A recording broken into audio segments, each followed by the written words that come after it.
نحمده ونصلي على رسوله الكريم أما بعد فأعوذ بالله من الشيطان الرجيم بسم الله الرحمن الرحيم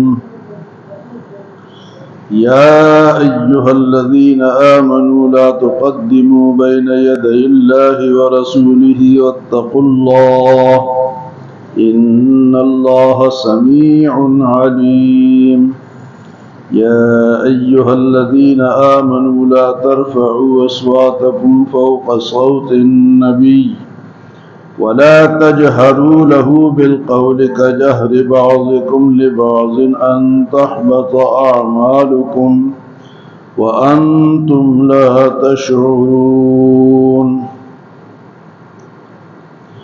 إن الذين يغضون أصواتهم عند رسول الله أولئك الذين امتحن الله قلوبهم للتقوى لهم مغفرة وأجر عظيم۔ آج سے سورۃ حجرات شروع ہو رہی۔ سورۃ حجرات میں سارے معاشرتی مسائل بیان ہوئے کہ معاشرے میں ایک مسلمان نے کس طرح رہنا ہے، کیا طریقہ کار اختیار کرنا ہے، کس طرح بولنا ہے، کس طرح لوگوں کے ساتھ رویہ رکھنا ہے، یہ ساری باتیں سورۃ حجرات کے اندر موجود ہے۔ ایک معاشرتی سورت، ساری ہدایات ہیں مسلمانوں کے لیے۔ پہلی آیت جو ہے فرمائی یا ایھا الذین آمنوا لا تقدموا بین یدی اللہ ورسولہ، اے ایمان والو اللہ اور اس کے رسول سے آگے نہ بڑھو۔ لا تقدموا بین یدی اللہ ورسولہ واتقوا اللہ، اور اللہ سے ڈرتے رہو۔ ان اللہ سمیع علیم، بے شک اللہ سننے والا اور جاننے والا ہے۔ اللہ اور اللہ کے رسول سے آگے نہ بڑھنے کا مطلب یہ ہے کہ شریعت کے فیصلے جو ہو چکے ہیں اس کے مطابق کرو، اپنے طرف سے فیصلے نہ کرو کہ میں زیادہ ثواب کمانا چاہتا ہوں۔ جس طرح ایک مثال کے طور پہ کچھ لوگ رمضان آنے سے پہلے 1-2 دن روزے رکھتے ہیں یا 1 دن، یہ ہمیں ثواب ملے گا۔ بھئی ثواب کیوں ملے گا جب اللہ اور اللہ کے رسول کا حکم نہیں ہے؟ تو یہ تو تم آگے بڑھنے کی کوشش کرو۔ حضور صلی اللہ علیہ وسلم نے عید الاضحیٰ میں نماز پڑھائی، جب واپس آ رہے تھے تو ایک گھر سے گوشت پکنے کی بو آ رہی تھی، چھوٹے چھوٹے گھر ہوتے تھے۔ تو آپ نے پوچھا بھئی یہ بو کس چیز کی، کہاں سے گوشت کی بو آ رہی ہے؟ تو آپ کو بتایا گیا کہ فلاں صحابی وہ آپ کے ساتھ ہی تھے۔ میں نے کہا جی میرے گھر سے میری قربانی کی گوشت کی خوشبو ہے کہ میں نے قربانی کر لی، اور انہوں نے یہ فضائل سنے تھے کہ قربانی سے یہ فائدہ ہے، غریبوں کا فائدہ ہوتا ہے، اللہ راضی ہوتے ہیں۔ تو انہوں نے صبح ہی صبح آ کے نا اپنا جانور ذبح کر لیا اور غریبوں تک گوشت پہنچا دیا، کچھ پکانے بھی لگ گئے۔ تو آپ صلی اللہ علیہ وسلم نے ارشاد فرمایا کہ بھئی ابھی نماز ہم ابھی پڑھ کے آ رہے ہیں، نماز سے پہلے تم نے قربانی کر دی، تو یہ قربانی تو نہیں ہوئی، یہ تو بکری کا گوشت ہوا۔ تو یہ آگے بڑھنا تھا، یعنی عید کی نماز سے پہلے قربانی نہیں ہے۔ تو آپ نے ان سے فرمایا کہ یہ تو تمہاری قربانی نہیں ہوئی۔ تو ہر دینی مسئلہ جو ہے اس میں اللہ اور اللہ کے رسول کی بات کو مان کے چلنا ہے، اپنے طرف سے کوئی چیز نہیں کرنی کہ اس میں ثواب ملے گا۔ ثواب تب ملے گا جب اللہ اور اللہ کے رسول کا حکم موجود ہو۔ اپنے طرف سے فیصلہ نہیں کرنا چاہیے کہ میں یہ کروں گا تو مجھے زیادہ ثواب ملے گا۔ فرمایا یا ایھا الذین آمنوا لا تقدموا بین یدی اللہ ورسولہ واتقوا اللہ، اور اللہ سے ڈرتے رہو۔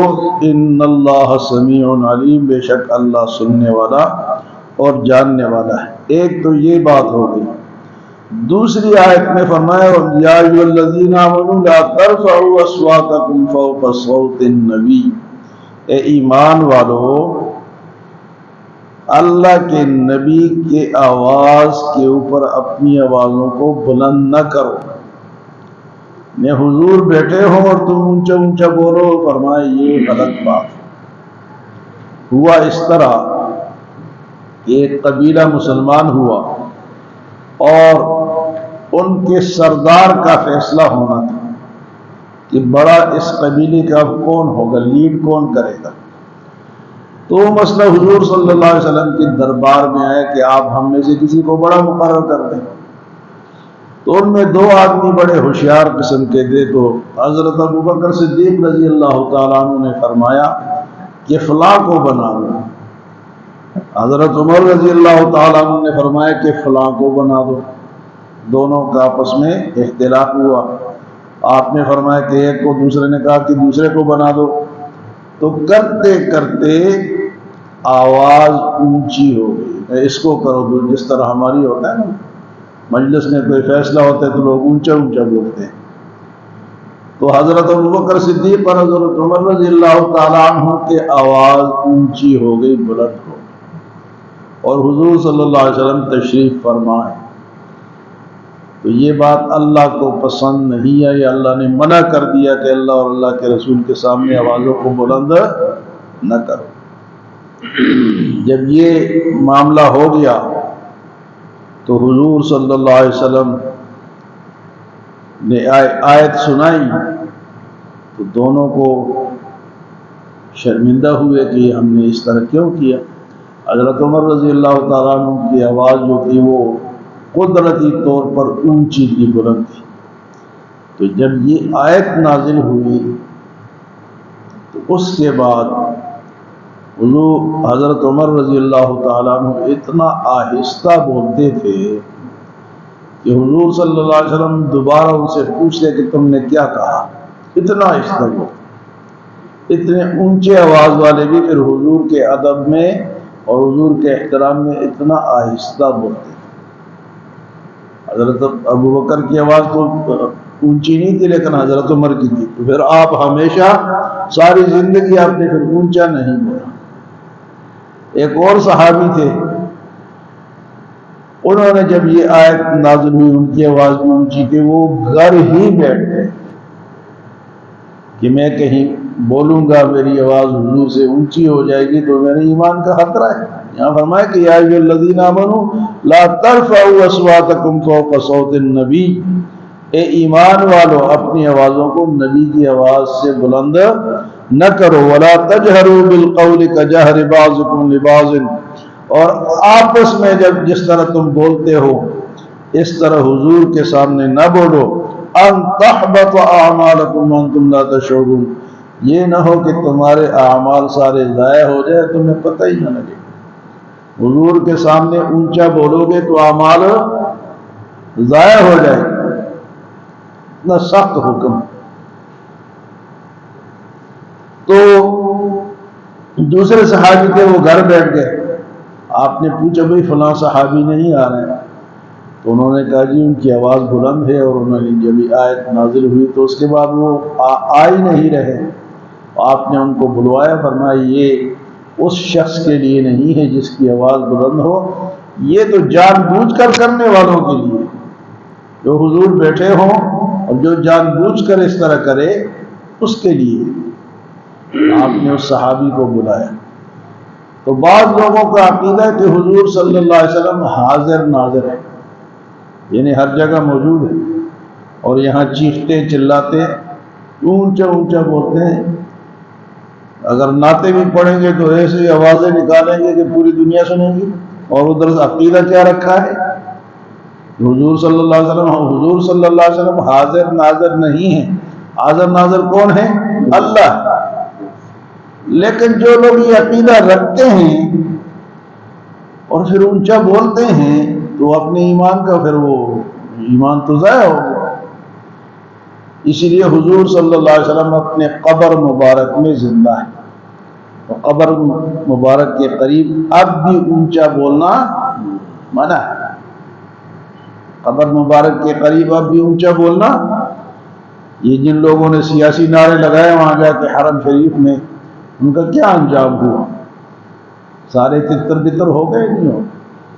ان تحبط اعمالکم وانتم لا تشعرون، تمہارے اعمال ضائع ہو جائیں گے اور تمہیں پتہ ہی نہیں چلے گا۔ دو باتیں کہ حضور اللہ اور اللہ کے رسول سے آگے نہیں بڑھنا، اپنی بات نہیں کرے کہ میں کہتا ہوں یا فلاں کہتا ہے، اللہ اور اللہ کے رسول نے کہہ دیا بس وہاں سے شروع کرنا ہے، وہیں پہ ختم کرنا ہے۔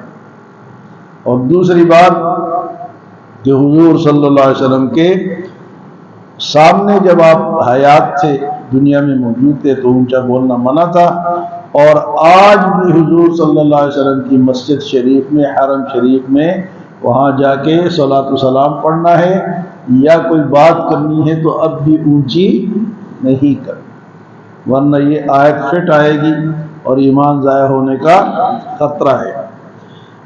تو اللہ پاک نے فرمایا کہ اب صحابہ کرام کے لیے پھر کیا حکم ہے؟ تو اللہ نے فرمایا ان الذین یغضون اصواتهم عند رسول اللہ، وہ لوگ جو کہ حضور کے سامنے اپنی آوازوں کو پست رکھتے ہیں، اولئک الذین امتحن اللہ قلوبهم للتقوی، اللہ نے ان کے دلوں کو تقوی کے لیے جانچ لیا، پرکھ لیا۔ حضور بیٹھے ہیں، اب آہستہ بولتے ہیں، ادب احترام سے بولتے ہیں، اللہ نے ان کے دلوں کا امتحان لے لیا۔ اولئک الذین امتحن اللہ قلوبهم للتقوی، ان کے دل جو ہے وہ تقوی کے لیے اللہ نے جانچ لی، تقوی والے دل ہیں، اور ایسے لوگوں کے لیے فرمایا لہم مغفرۃ واجر عظیم، ان کے لیے اللہ کی طرف سے بخشش ہے اور بہت بڑا اجر ہے۔ تو حضور صلی اللہ علیہ وسلم کا ادب یہ بہت زیادہ ہے، ایمان جانے کا خطرہ ہوتا ہے، اس لیے اب تو یہاں تو ہمارا عقیدہ تو یہ ہے حاضر ناظر اللہ ہے، اور عقیدہ قرآن و حدیث کا ہے بھی یہی۔ جن لوگوں نے اپنے عقیدے بنا کے رکھے ہیں کہ حضور صلی اللہ علیہ وسلم حاضر ناظر ہیں، تو حاضر اگر ہوں گے تو بے وقوف تو اتنے ہیں کہ حضور حاضر ہے اور نماز مولوی صاحب خود پڑھا رہے ہیں۔ جب حضور ہوں گے تو کوئی اور نماز پڑھا سکتا ہے؟